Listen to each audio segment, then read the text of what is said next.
Okay, so this reading is an excerpt from the book of Isaiah. But he shall judge the poor with justice and decide aright for the land's afflicted.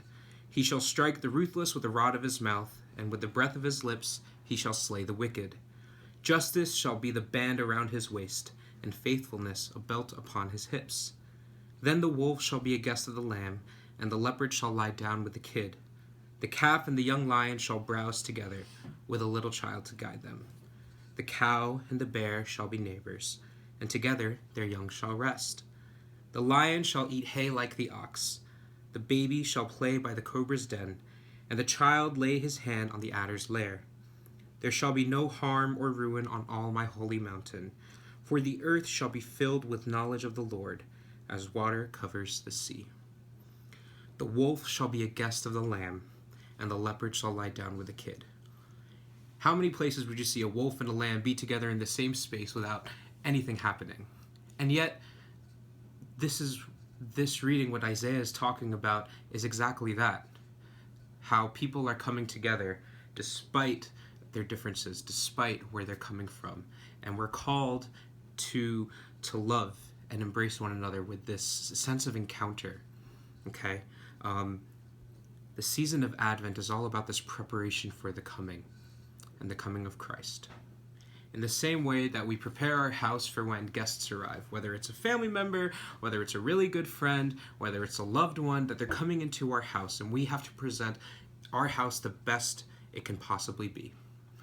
We'll clean the couches, we'll put out the best silverware, we'll have the best music on and the best food and everything that says about us that this is the best version of ourselves, right?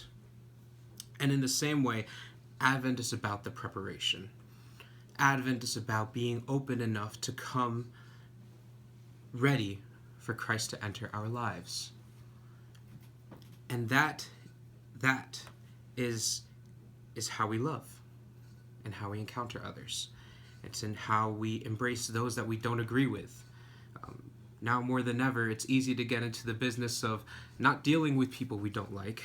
It's easy to get into the business of dealing with people that we don't agree with. But yet, we're called to do the exact opposite of that. We're called to build bridges. We're called to be people with open arms and open hearts. And in doing so, that is how we prepare for Christ to enter our lives.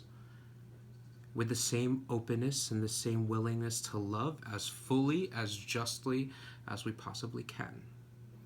Father Pedro Arrupe said, if you take justice away from love, then you destroy love. And that love is universal.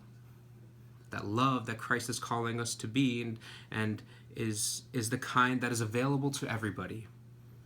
So how do we prepare our houses? How do we prepare our homes? By being open vessels of love. We'll see you folks next week.